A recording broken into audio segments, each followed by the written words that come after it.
దివ్యవాణి TV ప్రేక్షకులకు నమస్కారం.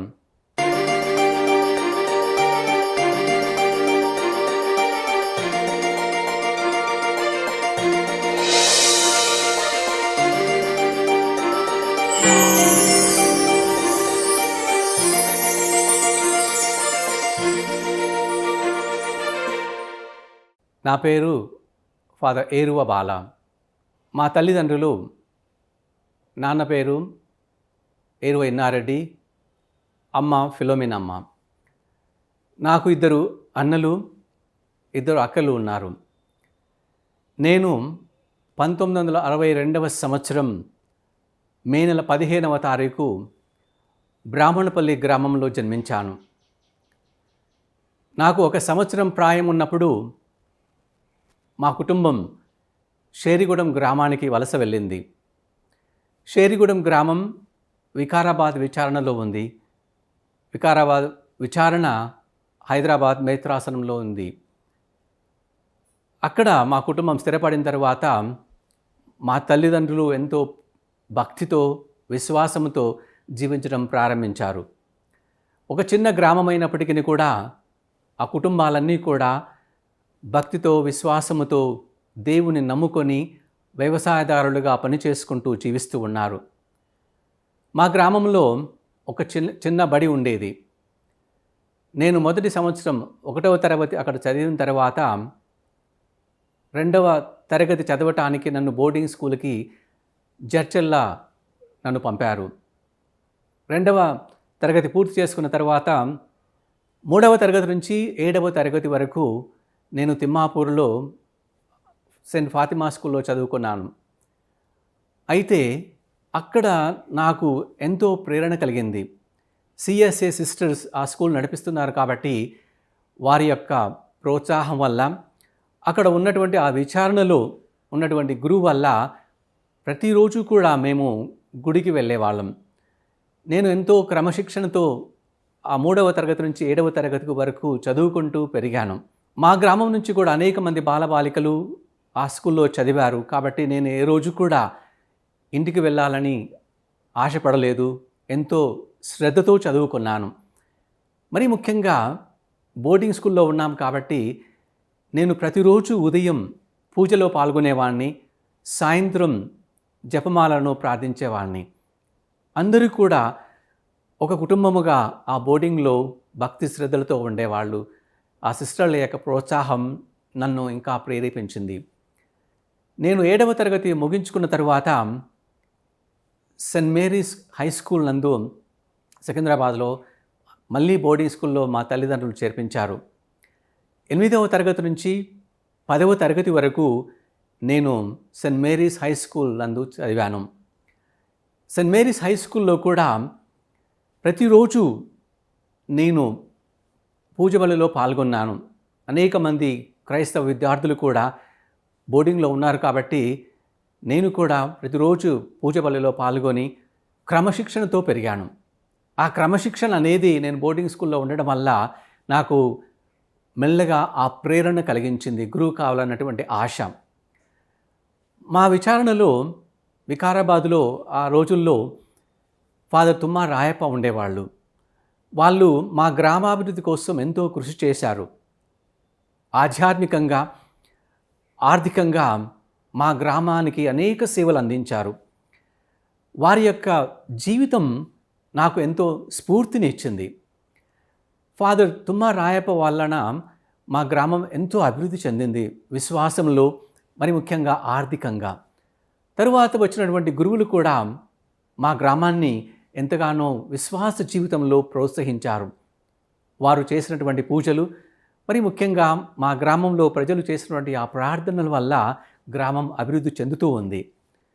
నేను 10వ తరగతి చివరి దశలో ఉన్నప్పుడు గురువు కావాలన్నటువంటి ఆశ, ముఖ్యంగా మా తల్లి యొక్క ప్రార్థన, ఆమె యొక్క ప్రోత్సాహం వల్ల ఆ ఆశను నేను నా మనసులో ఉంచుకొని ఆ విధంగా 10వ తరగతి పూర్తి చేసుకున్న తర్వాత, పాస్ అయిన తర్వాత నేను సెమినర్లో చేరాలనుకొని మా యొక్క విచారణ గురువులకు తెలియపరిచాను.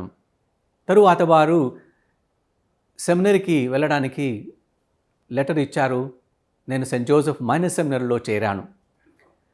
అక్కడ Saint Joseph minor seminary gun ఫౌండరీలో ఫాదర్ మాదాను ఇగ్నేషియస్ గారు రెక్టర్గా ఉన్నారు. ఆయన మా కుటుంబానికి, ముఖ్యంగా నాకు ఆత్మీయ గురువు. ఎందువలనంటే ఫాదర్ ఇగ్నేషియస్ నాకు జ్ఞానస్నానం ఇచ్చారు. మైనర్ సెమినరీలో వారు నాకు రెక్టర్గా ఆ రోజు ఉన్నారు నేను జాయిన్ అయినప్పుడు. ఆయన ఎంతో ప్రోత్సహించారు. సంవత్సరం పాటు గన్ ఫౌండరీలో ఉన్నటువంటి ఆ సెయింట్ జోసెఫ్స్ మైనర్ సెమినరీలో తర్ఫీదు తీసుకున్నాను. మైనర్ సెమినరీ పూర్తి చేసుకున్న తర్వాత నన్ను డయాసిస్ విజయవాడ క్రైస్త కింగ్ మైనర్ సెమినరీకి పంపింది. అక్కడ నేను లయోలా కాలేజీలో ఇంటర్మీడియట్ 2 సంవత్సరాలు చదివాను. అక్కడ కూడా ఆ 2 సంవత్సరాలు విద్యను అభ్యసిస్తూ ఉన్నప్పుడు, ఆ సెమినరీలో ఉన్నప్పుడు నేను విద్య పైన ఎంతో మక్కువ చూపాను. చదువు అంటే నాకు చాలా మక్కువ. అంతేకాకుండా విశ్వాస జీవితం అంటే కూడా ముఖ్యంగా బైబిల్ చదవడం, ప్రార్థన చేయడం, పూజ బలిలో పాల్గొనడం, ఆటలు ఆడడం, పాటలు పాడడం, ఇవన్నీ కూడా నాకు ఎంతో ఇష్టం. నేను ఒక పరిపూర్ణమైనటువంటి వ్యక్తిగా జీవించాలి, వ్యక్తిత్వాన్ని పెంపొందించుకోవాలి అని నేను ఆ కాలేజీ రోజుల్లో నుంచి కూడా ఎంతో ఆశపడేవాడిని. ఆ విధంగా నేను ప్రయత్నం చేశాను. నేను ఇంటర్మీడియట్ పూర్తి చేసుకున్న తర్వాత దివంగత ఆర్చ్ బిషప్ సామినేని అరుళప్ప గారు నన్ను సెయింట్ జాన్స్ రీజనల్ సెమినరీకి పంపారు. అది 1981వ సంవత్సరం. నేను సెయింట్ జాన్స్ రీజనల్ సెమినరీ చేరినప్పుడు ఎంతో సంతోషించాను. ఎందువలనంటే మేజర్ సెమినరీలో చేరి గురు విద్యను అభ్యసించడానికి వెళ్తున్నానటువంటి ఆనందం నాకు ఎంతో బలాన్ని ఇచ్చింది. ఫిలాసఫీ, థియాలజీ బోధిస్తూ ఉన్నారు. ఫిలాసఫీ చదువుతున్న రోజుల్లో మాకు ఫాదర్ కైపర్స్, ఫాదర్ నైహౌజర్, ఫాదర్ స్కాలన్ ఎంతో చక్కగా పాఠాలు నేర్పించారు. ముఖ్యంగా నేను ఇంటర్మీడియట్ అయిపోయిన తర్వాత ఫిలాసఫీ చదివే రోజుల్లో ఎంతో కష్టపడాల్సి వచ్చింది. ఎందువల్లంటే సెమినరీలో ఫిలాసఫీ చదవాలంటే శ్రద్ధ, శ్రమ, తరువాత ఆ దీక్ష అనేది ఉండాలి. ఆ విధంగా ఫిలాసఫీ మొదటి సంవత్సరం నుంచి నేను ఎంతో కష్టపడి చదివాను. గురువులు కూడా ఆ రోజుల్లో సెమినరీలో మమ్మల్ని ఎంతగానో ప్రోత్సహించారు. ముఖ్యంగా ఫాదర్ యాంథనీ పుతుషేరియల్, ఆయన ఫిలాసఫీ మాకు నేర్పిస్తూ ఉన్నప్పుడు మమ్మల్ని ఎంతగానో ప్రేరేపించేవాళ్ళు. చాలా కష్టపడమని, బాగా ఆలోచించమని, జీవితాన్ని చాలా సీరియస్గా తీసుకొని పాఠాలు నేర్చుకొని మమ్మల్ని మేము తీర్చిదిద్దుకోవాలని ఆయన ఎంతగానో ప్రేరేపించేవాడు. అందువలనే ఫిలాసఫీలో బాగా కష్టపడి చదివి ఆ 3 సంవత్సరాలు మంచి మార్కులు తెచ్చుకొని ఆ సెమినరీలో అనేకమైనటువంటి విషయాలు నేను నేర్చుకున్నాను. ఫిలాసఫీ ముగించుకున్న తర్వాత నేను మొదటి సంవత్సరం థియాలజీకి వెళ్ళాను. ఈ విధంగా నేను సెయింట్ జాన్స్ సెమినరీలో చదువుతున్నప్పుడు అక్కడ ఉన్నటువంటి గురువుల ప్రోత్సాహం వలన, ముఖ్యంగా దివంగత ఆర్చ్ బిషప్ సామినేని అరుళప్ప కూడా ఎన్నోసార్లు సెమినరీకి వచ్చి మమ్మల్ని ఎంతగానో ప్రేరేపించేవాళ్ళు. ఆ విధంగా వారి యొక్క ప్రేరణ వల్ల కూడా మేము ఎంతో చక్కగా చదువుకుంటూ ప్రార్థనలో ఆ విశ్వాసాన్ని పెంపొందించుకుంటూ ఒక మంచి గురువు కావాలన్నటువంటి ఆ ఆశ, కోరిక నాలో ఉండింది. కాబట్టి ఆ విధంగా నా యొక్క జీవిత ప్రయాణం సెమినరీలో కొనసాగింది. తరువాత నేను థియాలజీ మొదటి సంవత్సరంలో ఇంకా అనేక విషయాలు నేర్చుకోవాలన్నటువంటి తపన నాలో ఉండింది. నాకు సమయం దొరికినప్పుడల్లా కూడా నేను లైబ్రరీకి వెళ్ళి అనేక పుస్తకాలు చదివేవాడిని. పాఠ్యాంశాలే కాదు, లైబ్రరీలో అనేక పుస్తకాలు చదివి ఎన్నో విషయాలను నేర్చుకున్నాను. అన్నీ కూడా నేను ఒక మంచి గురువు కావాలనే ఉద్దేశంతోనే ఆ విధంగా జ్ఞానాన్ని సంపాదించుకోవడానికి నేను ప్రయత్నం చేశాను. ఆ రోజుల్లో ఉన్నటువంటి ప్రొఫెసర్స్ మమ్మల్ని ఎంతగానో ప్రోత్సహించారు. మా ఫ్రెండ్స్ కూడా అనేక మంది ఎంతో విశ్వాసముతో, భక్తితో, శ్రద్ధతో తమ యొక్క ఆ సెమినరీ జీవితాన్ని గడిపేవారు. ఫ్రెండ్స్ వల్ల కూడా అనేకమైనటువంటి విషయాలు నేను నేర్చుకున్నాను. ఫిలాసఫీ మొదటి సంవత్సరం అయిన తర్వాత నేను రీజెన్సీకి వెళ్ళాను. పాస్టరల్ సెంటర్లో రీజెన్సీ చేశాను. అప్పుడు ఫాదర్ స్వర్ణ బర్నాడ్ గారు రీజెన్సీలో నన్ను ఎంతగానో ప్రేరేపించి ఎన్నో విషయాలను వారు నాకు నేర్పించారు. రీజెన్సీ అయిపోయిన తర్వాత నేను మళ్ళీ సెయింట్ జాన్ సెమినరీకి సెకండ్ ఇయర్ థియాలజీకి వెళ్ళాను. సెకండ్ ఇయర్ థియాలజీ నుంచి డీకన్ అయ్యే వరకు కూడా మళ్ళీ అనేక విషయాలు మాకు ప్రొఫెసర్స్ నేర్పించారు. ముఖ్యంగా ఫాదర్ థామస్ స్టీవెన్ ఫాదర్ గారు ఒక ఆదర్శమైనటువంటి గురువు. అనేకమైనటువంటి విషయాలు థియాలజీలో వాళ్ళు మాకు నేర్పించారు.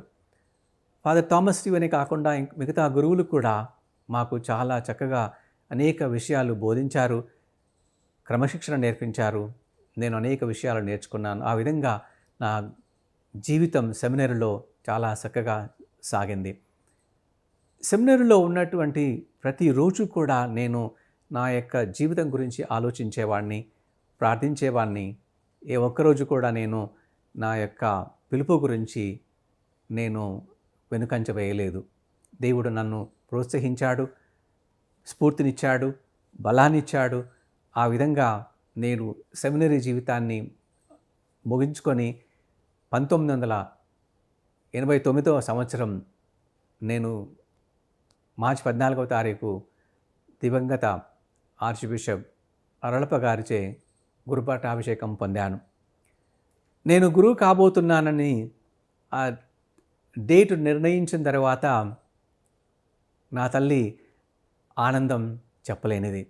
ఎందువల్లంటే నా కొడుకు గురువు కాబోతున్నాడు, నా ప్రార్థన ఫలించింది, దేవుడు నా ప్రార్థనను ఆలకించాడు, దేవునికి వందనాలు అని అనేకసార్లు ఆమె నాతో తెలియపరిచింది. ఆ తల్లి యొక్క ప్రోత్సాహం, ప్రార్థన నన్ను ఎంతగానో ఆనందభరితుని చేసింది. నా ఆర్డినేషన్ రోజున నా కుటుంబము మరియు మా గ్రామస్తులు కూడా ఎంతో ఆనందించారు.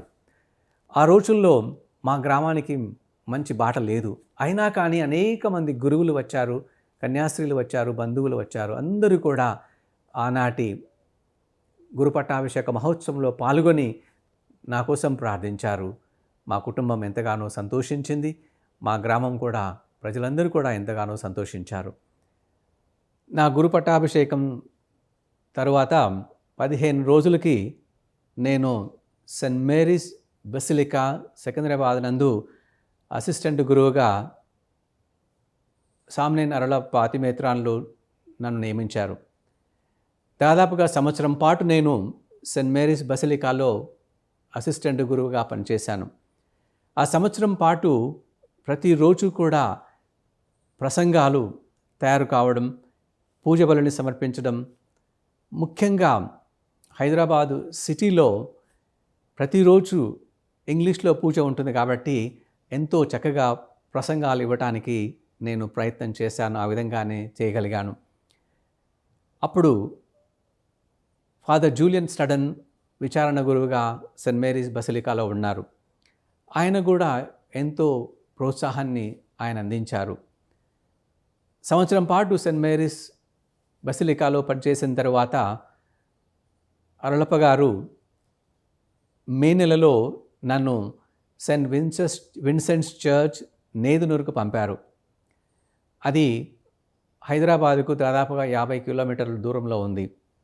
అక్కడ 3 సంవత్సరాలు విచారణ గురువుగా పనిచేశాను. మొట్టమొదటగా విచారణ గురువుగా అక్కడికి వెళ్ళినప్పుడు కొన్ని ఇబ్బందులు ఎదుర్కొన్నాను. అక్కడ ఉన్నటువంటి పరిస్థితుల వల్ల. తరువాత ఆ సమస్యలన్నీ కూడా అధిగమించి ఆ దేవుడు నాకు ఇచ్చినటువంటి ఆ బలము ద్వారా, శక్తి ద్వారా, నా యొక్క ప్రార్థన ద్వారా నేను కొన్ని సమస్యలు పరిష్కరించగలిగాను. ముఖ్యంగా ఆ 3 సంవత్సరాలు నాకు జ్ఞానోదయాన్ని కలిగించింది. ఎందువల్లంటే ఒక గురువుగా తన యొక్క జీవితాన్ని సాగించాలి అంటే దేవుని మీద ఆధారపడాలి. ఆ యొక్క దేవుని యొక్క ప్రేరణ నన్ను ఆ 3 సంవత్సరాలు నడిపించింది. ఆ దేవుడు నాకు బలాన్ని వసగాడు. ఆ 3 సంవత్సరాలు కూడా నేను నా సెక్యులర్ స్టడీస్ పూర్తి చేసుకున్నాను. BA, MA మరియు B.Ed. ఆ విధంగా నేను 3 సంవత్సరాలు పూర్తి చేసుకున్న తర్వాత అరుళప్ప బిషప్ గారు 1993 సంవత్సరంలో రాక్ మెమోరియల్ స్కూల్కి వైస్ ప్రిన్సిపల్గా పంపారు. అక్కడ 1 సంవత్సరం పాటు వైస్ ప్రిన్సిపల్గా పనిచేశాను. ఆ స్కూల్లో, రాక్ మెమోరియల్ స్కూల్లో హై స్కూల్ స్టూడెంట్స్కి, ముఖ్యంగా 8th క్లాస్ స్టూడెంట్స్కి ఇంగ్లీష్ మరియు సోషల్ స్టడీస్ బోధించాను. అక్కడ ఖైరతాబాద్లో ఉన్నటువంటి ఆ చర్చ్లో కూడా ప్రతిరోజు నేను పూజలు చేసేవాడిని. ముఖ్యంగా ఆ తల్లి మరియమాత దేవాలయం ఉంది కాబట్టి అక్కడ జరిగే కార్యక్రమాల్లో నేను ప్రతినిత్యం కూడా పాల్గొనేవాడిని. అక్కడ సంవత్సరం పాటు ఆ విధంగా రాక్ మెమోరియల్ స్కూల్లో పనిచేసి తర్వాత అరుళప్ప గారు నన్ను సెయింట్ అల్ఫాన్సస్ స్కూల్కి బంజారాస్లో ఆయన ప్రిన్సిపల్గా నియమించారు. ఆ విధంగా ప్రిన్సిపల్గా నన్ను అక్కడికి పంపిన తర్వాత నేను చాలా కష్టపడాల్సి వచ్చింది. ఎందువల్లంటే అక్కడ సెయింట్ అల్ఫాన్సస్ స్కూల్ స్టార్ట్ చేయబడి 2 సంవత్సరాలు అయింది. అటువంటి సమయంలో ఆ స్కూల్ పైకి తీసుకురావాలని, అది అభివృద్ధి చేయాలని నేను ఎంతగానో శ్రమించాను. ఆ విధంగా నా గురుత్వ జీవితంలో, ముఖ్యంగా ఎడ్యుకేషన్లో నేను అనేక విషయాలు నేర్చుకొని ఆ స్కూల్ని బాగా అభివృద్ధి చేయగలిగాను. మరి ముఖ్యంగా ఎంతోమంది పేద విద్యార్థులకు విద్యను అందించగలిగాను.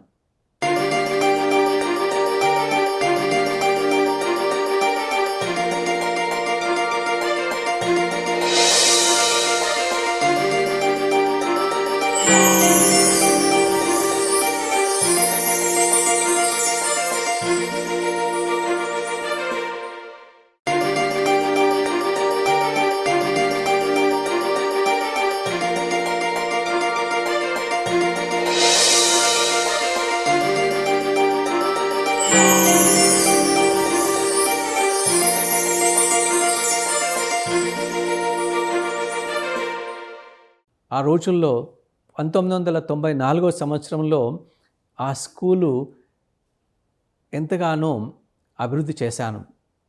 ఒక చిన్న స్కూలుగా ఉన్నటువంటి ఆ స్కూలుని హై స్కూల్ వరకు తీసుకెళ్ళగలిగాను. ముఖ్యంగా 1995లో ఫాదర్ ఆల్బర్ట్ గారు ఒక నూతన భవనాన్ని నిర్మించారు. ఆ నూతన భవనం నిర్మించిన తర్వాత ఆ స్కూల్ ఒక ఫుల్ ఫ్లెడ్జ్డ్ స్కూల్గా తయారయ్యింది. స్కూల్ స్ట్రెంగ్త్ కూడా పెరిగింది. అనేక మంది విద్యార్థులు ఆ స్కూల్కి వచ్చారు. ముఖ్యంగా అక్కడ ఉన్నటువంటి క్రైస్తవ విద్యార్థులు కూడా అక్కడ చేరి ఆ స్కూల్లో చదువుకోగలిగారు. అనేక మందికి ఆ స్కూల్లో నేను అనేక విషయాలు నేర్పించాను. ముఖ్యంగా పేద విద్యార్థులకు చాలామందికి ఫీ కన్సెషన్ కూడా ఇచ్చాను. అంతేకాకుండా అక్కడ ఉన్నటువంటి చర్చిలో కూడా నేను 94 నుంచి 2001 సంవత్సరం వరకు కూడా ప్రతిరోజు కూడా పూజలు చేసేవాడిని. మరి ముఖ్యంగా ఆదివారాలు విచారణలో పూజలు చేస్తూ ఇంకా అనేక ఆధ్యాత్మిక కార్యక్రమాల్లో కూడా పాల్గొనేవాడిని. 2001 సంవత్సరంలో ఆర్చ్ బిషప్ మారంపూడి జోజి గారు నన్ను మౌంట్ కార్మల్ హై స్కూల్కి ట్రాన్స్ఫర్ చేశారు. అక్కడ దాదాపుగా 4 సంవత్సరాలు నేను ఆ స్కూల్లో పనిచేశాను. అక్కడ పనిచేసే సమయంలో అనేక మంది ఆ ప్రాంతంలోని పేద విద్యార్థులు ఆ స్కూల్లో చదువుతుండేవాళ్ళు. వాళ్ళకి విద్యాబుద్ధులు నేర్పిస్తూ వారి జీవితాల్లో వెలుగు నింపాలని ప్రతినిత్యం కూడా నేను కృషి చేశాను. మనందరికీ తెలిసినట్టుగా తల్లి తిరుసభ విద్యార్థుల జీవితాలలో వెలుగు నింపుతూ వారికి మంచి భవిష్యత్తును దయచేయాలని ఆశిస్తుంది. కాబట్టి హైదరాబాద్ మేత్రాసనం కూడా ఆ విధంగా పనిచేస్తున్న సమయంలో నాకు అవకాశం ఇవ్వబడింది. నేను ఆ 4 సంవత్సరాలు అనేక మంది విద్యార్థులకు సహాయం చేశాను. విద్యాబుద్ధులు నేర్పించడము, మంచి విలువలు నేర్పించడం, ఇంకా ఆర్థికంగా వెనుకబడినటువంటి విద్యార్థులకు ఆర్థిక సహాయం చేస్తూ, కన్సెషన్స్ ఇస్తూ కూడా అనేక విషయాలలో వారికి సహాయ సహకారాలు అందించాము. అక్కడనే మౌంట్ కార్మల్ చర్చ్ కూడా ఉంది.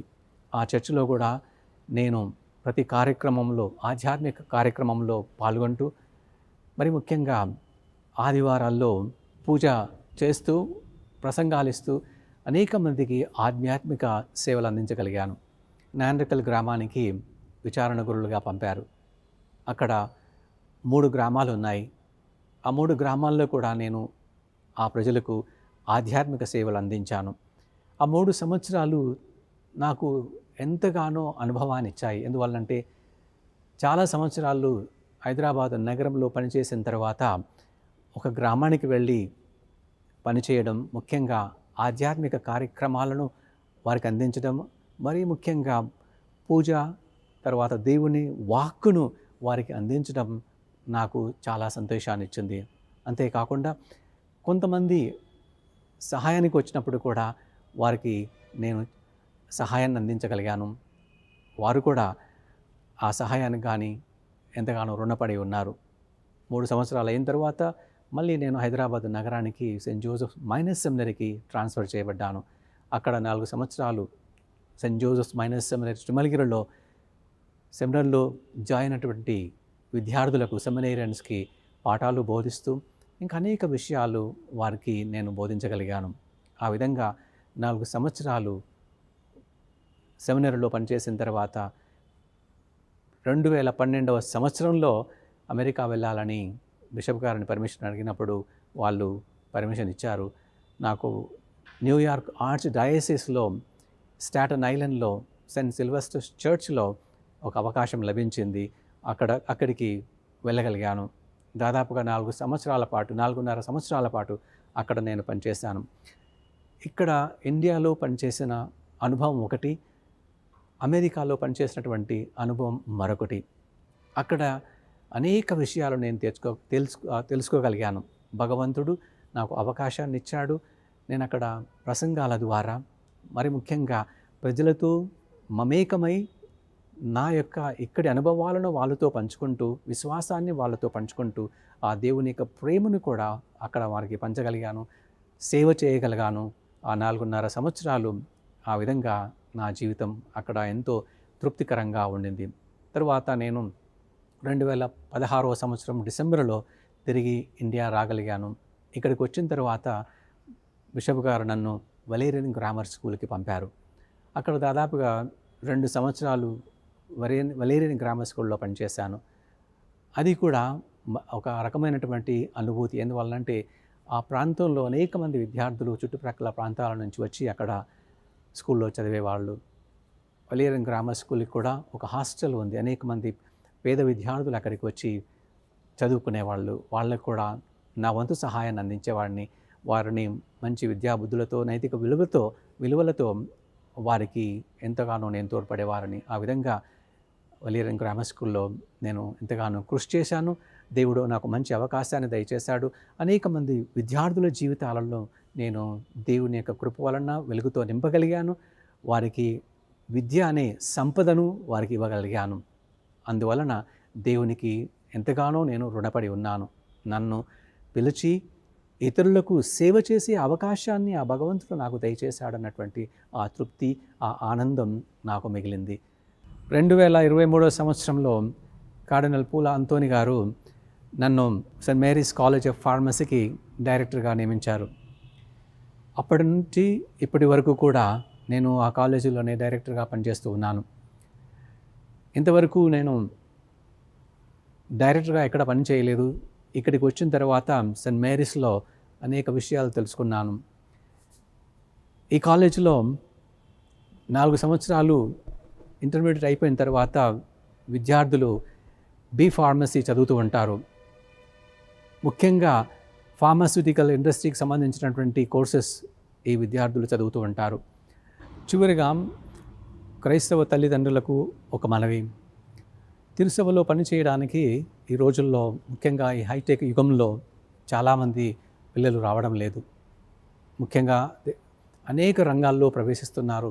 ఇంజనీర్స్గా, డాక్టర్స్గా, ఇంకా అనేక రంగాలలో మంచి జీవితాన్ని పొందాలని వాళ్ళు చదువుకుంటూ ఉన్నారు. కానీ తిరుసభలో పనిచేయడానికి ఈ రోజుల్లో ఎవరు కూడా ముందుకు రావడం లేదు. తల్లి తిరుసభ కొనసాగాలన్నా, దేవుని వాక్యాన్ని బోధించడానికి గురువులు కావాలి. ఈ గురువులు కూడా మన కుటుంబాల నుంచే రావాలి. తల్లిదండ్రులు మీ యొక్క ప్రోత్సాహం వలన మీ బిడ్డలను తిరుసభకు అంకితం చేసినట్లయితే దేవుడు మిమ్మల్ని అపారంగా దీవిస్తాడు. తిరుసభ కూడా మీకు ఎంతో రుణపడి ఉంటుంది. కాబట్టి తల్లిదండ్రులారా, దయచేసి మీ పిల్లలను ప్రోత్సహించి వారిని తిరుసభకు అంకితం చేయండి. గురువులుగా వారిని తీర్చిదిద్దేటట్లు ఆ దేవుడు తిరుసభ ద్వారా గొప్ప కార్యాలు చేయగలుగుతాడు. నన్ను మలచిన దేవ అనే కార్యక్రమం ద్వారా దివ్యవాణి టీవీ ఛానల్ నాకు ఈ అవకాశాన్ని ఇచ్చింది. వారికి ప్రత్యేకంగా వందనాలు తెలియపరుస్తున్నాను. God bless you all.